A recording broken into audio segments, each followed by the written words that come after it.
People voice ನ್ಯೂಸ್ಗೆ ಸ್ವಾಗತ ಸುಸ್ವಾಗತ. ವೀಕ್ಷಕರೇ, ನಿಮಗೆಲ್ಲ ಅನುಪಮ ಗೌಡ ಗೊತ್ತೇ ಇರುತ್ತೆ. ಈ ಅನುಪಮ ಗೌಡ ಈಗ ದಿಢೀರಂತ ಒಂದು ನಿರ್ಧಾರ ಕೈಗೊಂಡಿದ್ದಾರೆ. ಆ ನಿರ್ಧಾರ ಏನು, ಅವರ ಹಿಂದಿನ ಈ ಮರ್ಮ ಏನು ಅನ್ನೋದನ್ನು ಇವತ್ತು ತಿಳಿಸ್ತೀನಿ ನೋಡಿ. ಹೌದು ವೀಕ್ಷಕರೇ, ಇನ್ಮುಂದೆ ಅನುಪಮ ಗೌಡ ಟಿ ವಿಯಲ್ಲಿ ಕಾಣಿಸ್ಕೊಳ್ಳಲ್ಲ. ನಿರೂಪಕಿಯಾಗಿ ಅನುಪಮ ಗೌಡ ಇಷ್ಟು ವರ್ಷ ಎಲ್ಲರನ್ನು ರಂಜಿಸಿದ್ರು, ಎಲ್ಲರ ಮನೆ ಮಾತಾಗಿದ್ರು. ಆದರೆ ಇನ್ಮುಂದೆ ನಾನು ಆ್ಯಂಕರಿಂಗ್ ಮಾಡಲ್ಲ ಅಂತ ಅನುಪಮ ಗೌಡ ಹೇಳಿದ್ದಾರೆ. ಇದಕ್ಕೆ ಕಾರಣ ಏನು ಗೊತ್ತಾ? ಅನುಪಮ ಗೌಡ ತಮ್ಮ ಯೂಟ್ಯೂಬ್ ಚಾನಲಲ್ಲಿ ಹೇಳಿದಂತೆ ಇನ್ಮುಂದೆ ನಾನು ಆ್ಯಂಕರಿಂಗ್ ಮಾಡಲ್ಲ. ವರ್ಷಕ್ಕೆ 6 ತಿಂಗಳ ಮಾತ್ರ ಕೆಲಸ ಇರುತ್ತೆ, ಇನ್ನು ಉಳಿದಂತೆ ಕೆಲಸ ಇರಲ್ಲ. ಇನ್ನುಳಿದ 6 ತಿಂಗಳು ನಾನು ಮನೆಯಲ್ಲೇ ಸುಮ್ಮನೆ ಕೂರಬೇಕು. ಈ ಕೆಲಸ ನನಗೆ ತೃಪ್ತಿ ಕೊಡ್ತಿಲ್ಲ.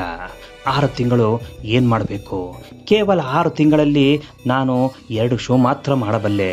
ಇನ್ನುಳಿದ 6 ತಿಂಗಳು ನಾನು ನಿರುದ್ಯೋಗಿ. ಹೀಗಾಗಿ ನಾನು ಇನ್ಮುಂದೆ ಆ್ಯಂಕರಿಂಗ್ ಮಾಡ್ತಿಲ್ಲ.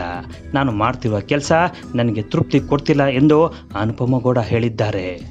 ಅನುಪಮ ಗೌಡ ಆ್ಯಂಕರಿಂಗ್ ಮಾಡುವ ಮೊದಲು 1-2 ಸಿನಿಮಾಗಳಲ್ಲಿ ಆ್ಯಕ್ಟ್ ಮಾಡಿದರು. ಬಿಗ್ ಬಾಸ್ ಮನೆಗೂ ಹೋಗಿ ಬಂದಿದ್ದರು.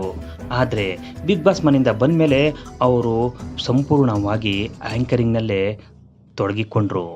ಆ್ಯಂಕರಿಂಗ್ ಜೊತೆ ತಮ್ಮ ಇನ್ಸ್ಟಾಗ್ರಾಮ್ ಮತ್ತು ಯೂಟ್ಯೂಬ್ನಿಂದಲೂ ಆದಾಯ ಗಳಿಸುತ್ತಿದ್ದಾರೆ. ಇತ್ತೀಚೆಗೆ ಅವರೇ ಹೇಳಿದಂತೆ ಅವರು ಒಂದು ಕಿರು ಚಿತ್ರವನ್ನು ನಿರ್ದೇಶನ ಮಾಡುತ್ತಿದ್ದಾರೆ ಮತ್ತು ಅದರ ಎಡಿಟಿಂಗ್ ಪ್ರೋಸೆಸ್ ನಡೆಯುತ್ತಿದೆ. ಕಳೆದ 9 ವರ್ಷಗಳಿಂದ ಅವರು ಆ್ಯಂಕರಿಂಗ್ ಮಾಡಿಕೊಂಡು ಬರುತ್ತಿದ್ದಾರೆ. ಕರ್ನಾಟಕದ ಜನತೆಗೆ ಅನುಪಮ ಗೌಡ ಯಾರು ಎಂಬುದು ಈಗಾಗಲೇ ಚಿರಪರಿಚಿತವಾಗಿದೆ. ಹಾಗೆ ನೋಡಿದ್ರೆ ಅವರು ಸುಮಾರು 10-15 ಸಿನಿಮಾಗಳನ್ನು ಒಪ್ಪಿಕೊಳ್ಳಬೇಕಾಗಿತ್ತಂತೆ.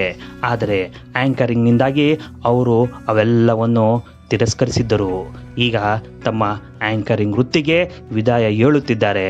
ಹಾಗಾದರೆ ಅನುಪಮ ಗೌಡ ಮುಂದೇನು ಮಾಡ್ತಾರೆ? ಹೌದು ವೀಕ್ಷಕರೇ, ಇನ್ಮುಂದೆ ಅನುಪಮ ಗೌಡ ಸಿನಿಮಾ ಕ್ಷೇತ್ರದ ಹೆಜ್ಜೆ ಇಡುತ್ತಿದ್ದಾರೆ. ಇನ್ಮುಂದೆ ಸಿನಿಮಾದಲ್ಲಿ ನಟಿಸುವುದಾಗಿ ಅನುಪಮ ಗೌಡ ಹೇಳಿಕೊಂಡಿದ್ದಾರೆ. ಹಾಗೆ ನೋಡಿದ್ರೆ ಅನುಪಮ ಗೌಡಗೆ ಸಿನಿಮಾದ ನಂಟು ಮೊದಲಿಂದನೂ ಇದೆ. ಪ್ರತಿಭೆಯ ಜೊತೆಗೆ ಸೌಂದರ್ಯವಾಗಿ ಕಾಣುವ ಅನುಪಮ ಗೌಡ ಜನರ ಮನಸ್ಸನ್ನು ಗೆದ್ದಿದ್ದಾರೆ. ಅವರು ಸಿನಿಮಾದಲ್ಲೂ ಯಶಸ್ಸು ಕಾಣುತ್ತಾರೆ ಅನ್ನೋದು ಅಭಿಮಾನಿಗಳ ಅಭಿಪ್ರಾಯ. ಅನುಪಮ ಗೌಡ ಸಿನಿಮಾಗಳಲ್ಲಿ ಯಾವ ರೀತಿಯ ಪಾತ್ರಗಳಲ್ಲಿ ಕಾಣಿಸಿಕೊಳ್ತಾರೆ, ಯಾವ ಥರ ಪಾತ್ರಗಳನ್ನು ನಿರ್ವಹಿಸ್ತಾರೆ ಅನ್ನೋದು ಅಭಿಮಾನಿಗಳಲ್ಲಿ ಸಾಕಷ್ಟು ನಿರೀಕ್ಷೆ ಮೂಡಿದೆ.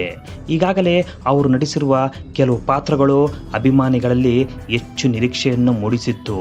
ಆ್ಯಂಕರಿಂಗ್ ಜೊತೆಗೂ ಅವರು ಸಾಕಷ್ಟು ರಿಯಾಲಿಟಿ ಶೋಗಳಲ್ಲಿ ನಟಿಸಿದ್ದರು ಮತ್ತು ಪಾಲ್ಗೊಂಡಿದ್ದರು. ಅದೇನೇ ಇರಲಿ, ಅನುಪಮ ಗೌಡ ಆ್ಯಂಕರಿಂಗ್ ವೃತ್ತಿಯಿಂದ ನಿವೃತ್ತಿ ಒಂದು ಹಿಂದೆ ಸರಿಯುತ್ತಿರುವುದು ಅಭಿಮಾನಿಗಳಲ್ಲಿ ಒಂದು ಕಡೆ ನಿರಾಸೆಯನ್ನು ಮೂಡಿಸಿದರೆ ಮತ್ತೊಂದು ಕಡೆ ಸಂತೋಷವನ್ನು ತಂದಿದೆ. ಏಕೆಂದರೆ ಅವರು ಇನ್ಮುಂದೆ ಸಿನಿಮಾದಲ್ಲಿ ನಟಿಸುತ್ತಿದ್ದಾರೆ ಅನ್ನೋದು ಅಭಿಮಾನಿಗಳಿಗೆ ಖುಷಿಯ ವಿಚಾರ. ಹಾಗೆ ನೋಡಿದ್ರೆ ಅನುಪಮ ಗೌಡ ಇನ್ಮುಂದೆ ಸಿನಿಮಾದಲ್ಲಿ ಮತ್ತಷ್ಟು ಪಾತ್ರಗಳನ್ನು ನಿರ್ವಹಿಸ್ತಾರೆ ಅನ್ನೋದು ಅಭಿಮಾನಿಗಳಲ್ಲಿ ಮತ್ತಷ್ಟು ಮಗದಷ್ಟು ನಿರೀಕ್ಷೆ ಹೆಚ್ಚಿಸಿದೆ.